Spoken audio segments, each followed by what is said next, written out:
Okay, welcome back to Victor's Volkswagens. So, while we were waiting for charge pipe connectors, we decided to start working on the brakes. So, what was with the car, obviously, was the 82 brake system with uh, the booster cylinder and the master cylinder vacuum booster. And Keller wants to go with larger front brakes, like Corrado front brakes, and then rear discs in the back. And that master cylinder setup was not very optimal. Keller did some research on the internet and found that a Mark III booster and master cylinder will work with a Mark I. The only thing we're going to have to do is cut this ball off of here, and then I don't think we have the old one right now. But basically what we're going to do is have to cut this ball off of here and then measure the length of the old one, and then put the correct end from the 82 vacuum booster onto this shaft. So we'll end up welding that on. But yeah, so this is off a Mark III. What year is it? 87 Jetta? No, it was a 94. 94 Jetta. Way off. 94 Jetta. So we're going to start mocking that up and mating that up, because you can see that we've got like old studs here from the old one. This one's got 4. It's got a bracket to adapt it. It's it. got a bracket to adapt. So what we'll do is start taking short videos of what we're doing, how we end up cutting this, measuring it, welding it, and all that. So yeah, we're going to get started. So thanks for coming back, and we'll get going on this. All right, everyone. So Grandpa's going shopping. So I've been put to the task of converting this Mark I brake booster to this Mark III. These have the same bolt pattern right here, but they don't have, if I remember right, these don't have the same bolt pattern on this side. And you don't need to adjust anything in here, if I remember correctly. But the inside of it looks pretty clean. It's just, it's been leaking a little bit of brake fluid. You can tell by the paint peeling off. But yeah, it's not the end of the world, as long as it works. But it's an original Volkswagen one. But yeah, we're going to be changing this tip right here to over here. What I'm going to do is I'm going to make sure it's the same length as this instead of this, because this is where the Mark III, it was way closer on the Mark III. This was mounted straight to the firewall. This had a bracket that's over here, and it bolts right there. So yeah, I'm going to get started on putting this onto this. So yeah, we'll get started. Okay, so what I'm going to do now is I'm going to measure from the face right here to the tip of the ball, which is 8 inches. Hang on, let's see. Oh, it's 8 9/16, I believe. I don't know how to read a tape measure. I haven't read a tape measure in a long time. So let's see. We are at almost, actually, it is really close to 8.5. You know what? We're gonna call it 8.5. Just a hair above 8.5. Double check that again. Actually, it is 8.5. It's 8.5 inches. So we gotta put this. We gotta increase. So this one's at, I believe, 7 3/8. So we gotta just basically lop this off. So 7 3/8. Subtract. I think that's 1 1/8 inches. I gotta add. So let's measure this down. So we gotta do 1 inch, and it's 1/4 inch and 1/8. That's all you need extra. So from the tip to here, let's give it actually a little bit more wiggle room. 1 inch and 1/8. It's right there. Grab the white paint pen. Okay. Oh my god, I'm drooling so bad. Let's just double check this. Okay, so So I got a 8.5. It's really hot outside. So yeah, it's 8.5.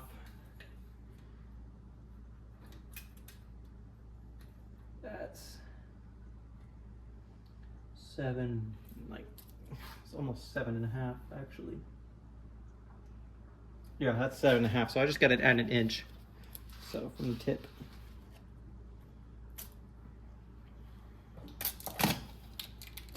It's right here. So I just got to cut.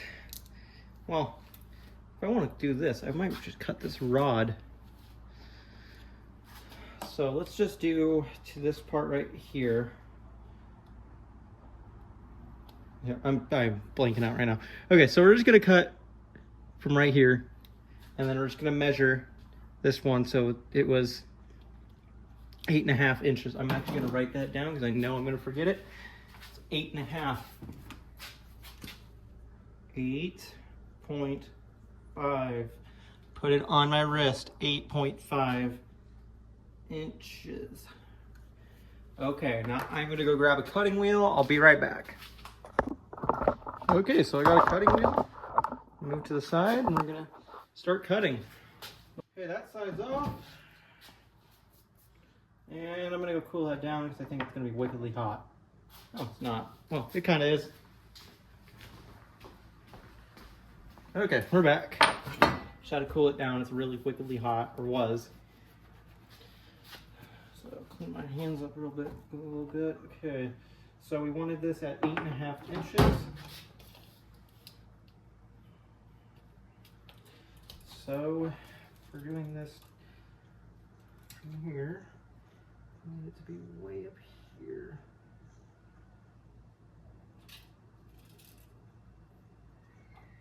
Right here. Should have probably cut more. Let's try it again. Yep. Okay, well, I'll just have to add a little bit more weld. That's fine.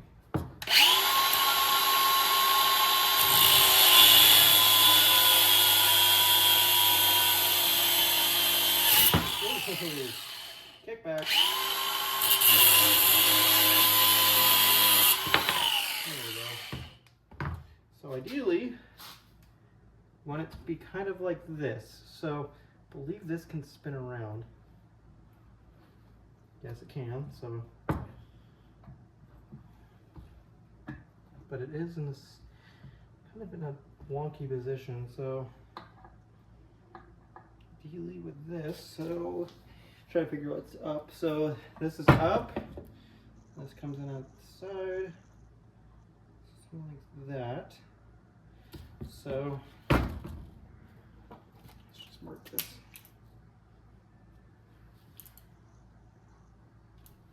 Okay, so that's marked. Now that should go here, and this moves around. So not a big issue, but yeah, this should be 8.5 inches now. Let me just check before I start welding. And it is. It's just a little bit smaller than 8.5, but that's fine. Okay, so I'm gonna get this all welded up. I'll be right back. All right, so I thought I'd probably be nice and let you guys watch me weld. It's been a while since I've welded, so probably gonna have really bad welds. Actually, no, I welded like 3 days ago. They're really bad because I'm using stainless wire and steel, but stainless is a little stronger. I'm too lazy to change the wires, so whatever. So if I remember right, this is already hooked up, or this is already good for the voltage I want, wire speed. So just clamp this on. Put this.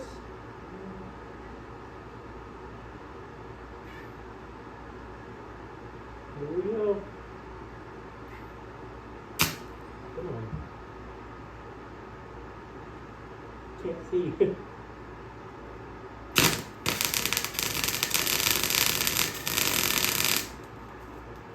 Yep, that's a solid tack.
Okay. Just check it. Does it break? Yep. Nope, that's well solid on there. Awesome. I'm gonna go cool this down and I'll be right back.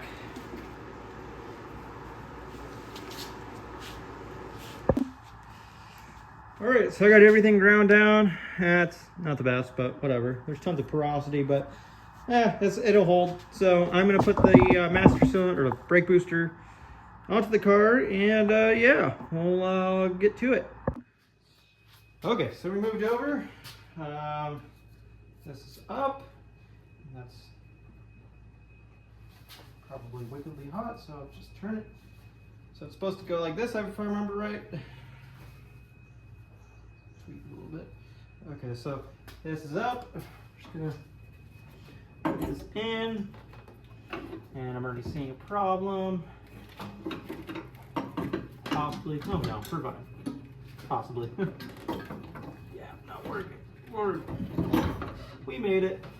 Yeah, that makes it a lot better. Okay, so yeah, now it's in. I'm gonna get these bolts in. It's just, you know, putting 4 bolts in. It's nothing special. So yeah, I'll get that done and I'll be right back. All right, I got the bolts in. So I'm gonna get this caliper and master cylinder in. So let's do that now.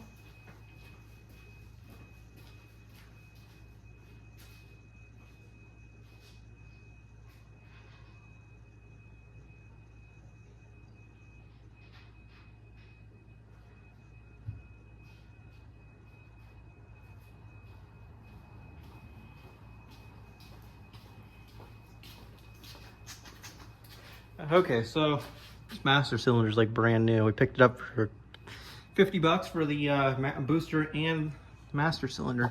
So yeah, it's a big, huge master cylinder. So yeah, I'm gonna throw it on. And I already know these brake lines are gonna have to be rebent. Just by looking at it, I didn't even have to look it up. But I gotta pull this distributor cap off, so I can get the wires out of the way, because I don't want to break these wires. These things are so expensive. These are like 30 bucks, 40 bucks for just the wires. It's insane. So when these wires go bad, well, the coil packs. Because you can use 1.8T coil packs with speed we know. Just need a cam sensor, but you can convert these into cam sensors by putting a 1-window distributor disc in it, or whatever they call it. But I just gotta bend these brake lines out of the way. We may have to make them new ones anyways, so just gotta move them out of the way.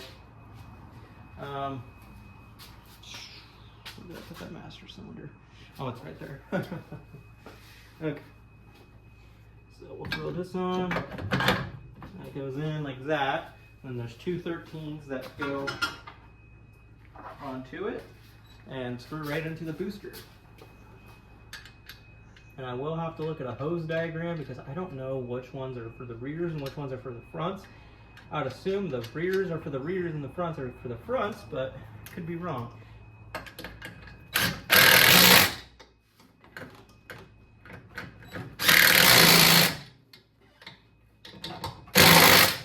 But according to Grandpa, this proportioning valve that's right, I can't see it here. That proportioning valve right there is the best thing you can do for these Mark 1s, or the thing that came stock with these Mark 1s. But yeah, I think what I'm going to do is I'm going to actually test to see if these are the right thread. I think I can bend this going up a little bit. Ah, it's so close.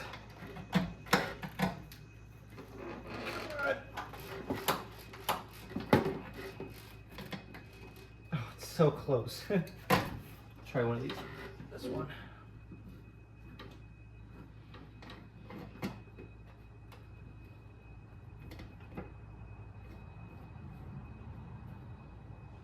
Yep, they are. They're the right ones. Well, that makes my job easier. Okay, so yeah, I'm gonna have to figure out what these are hose wise, but yeah, I'll be right back. All right, everyone, so I got the lines in. So basically what I did is I put the front lines to the front brakes, and these ones to the rears, because that's apparently how it's supposed to go. So what I'm going to do is, this is going to be running .5 brake fluid, not .3 or 4.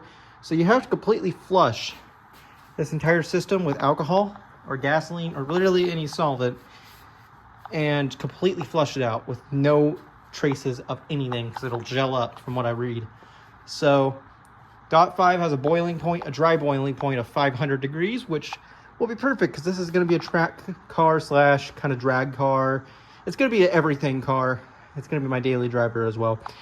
It's running small 1.8T injectors right now, and then we're going to upgrade to some probably 1200 cc injectors.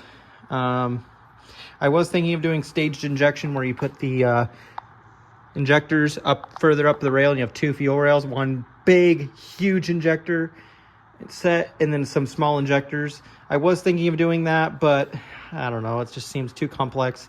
So I'm going to put some alcohol in this. I'm going to get this pin in, and yeah, we're going to be cleaning the brake system out. So I'll be right back.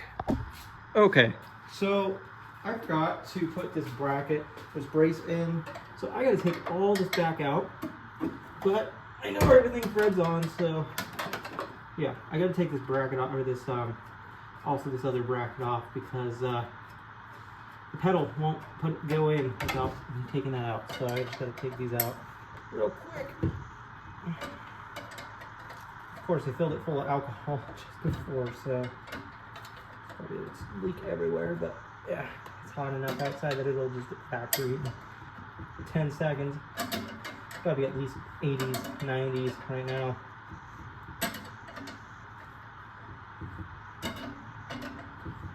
It is a really warm day.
Okay, I'm just gonna get these lines off. I'll be right back. All right, so Keller got the rod all welded up, the length correct, and now he's got it installed in the vehicle. So here's the new brake booster here out of the Mark III with the Mark III master cylinder. And so right now we're flushing the brake system with denatured alcohol. Keller's gonna run what, .5? 5 or 5.1, I don't know. .5 brake fluid. We're gonna upgrade these brakes. They're supposed to be really good brake fluid for high temperatures, and he's probably gonna be racing this thing. So, yeah, that's where we're at. We got this installed, we're flushing, and then we're gonna go ahead and test the brakes and see how they feel with this new master cylinder. So, all right, here we go. Okay, so we're now flushing alcohol through the whole brake system, and basically what we're doing is we're just opening up these bleeders, getting them open, and it just starts pouring. And what we're using is the brake bleeder. So in the previous video that we have this pressure bleeder over here, which is really nice for doing brake. You don't need to pump the brakes. You just hook this up to the All right, so we're flushing the brake lines with alcohol. Going to get them all cleaned out, any of the old fluid that was in here. Is this a 7? Yeah, it's a 7. Oh, for some reason this is a different size on this one. This is that other slave cylinder that we bought. Is it bigger? Yeah, it's bigger. I think it's 8 or something. Okay, we'll get an 8.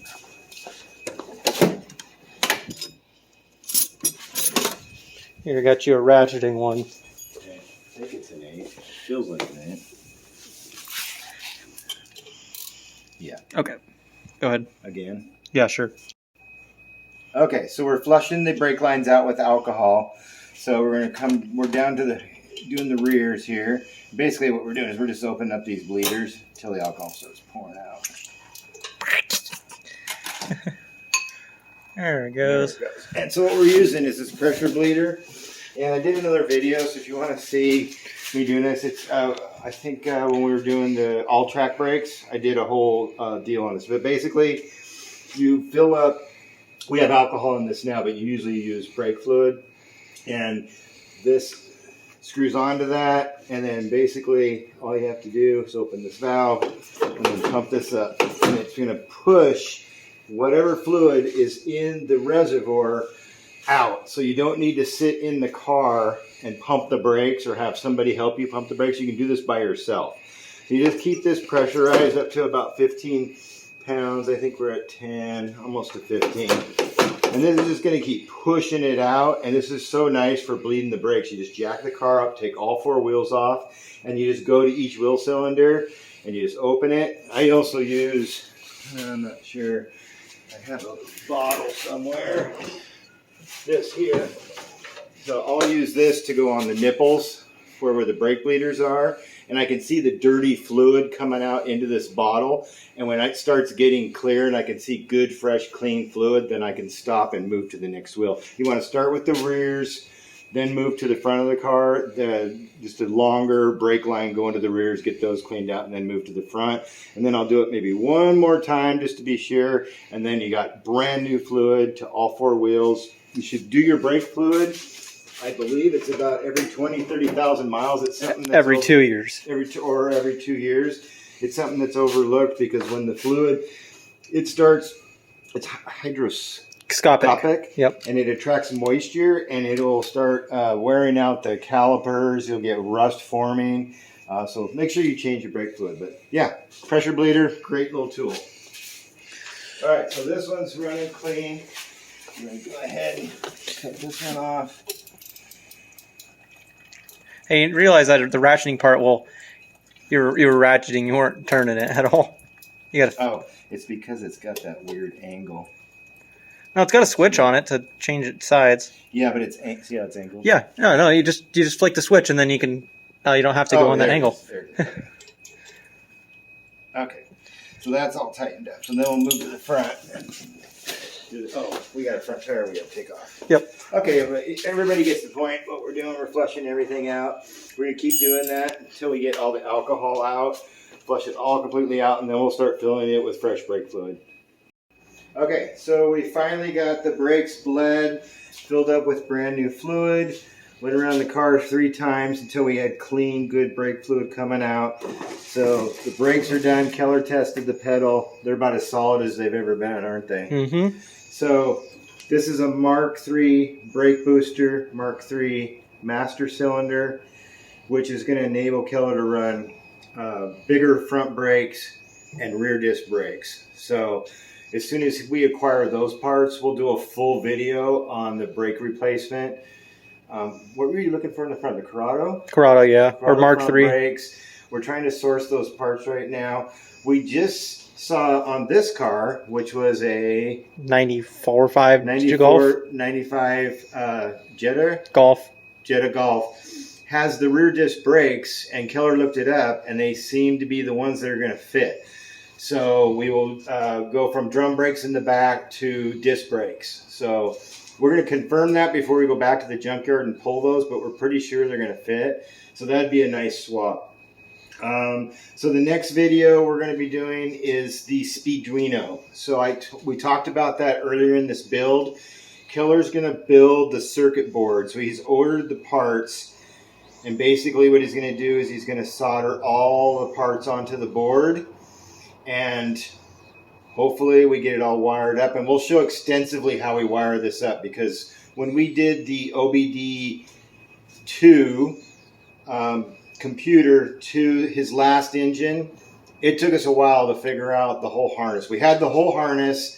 We figured out what we could eliminate and cut out, which was mostly air conditioning, other stuff like that. I wish we would have done a video when we did that, because it took us a while, And there's some videos on YouTube, but really not showing specific like color codes and exactly how they made it up to get the car to run and to get the dash, the instrument cluster working.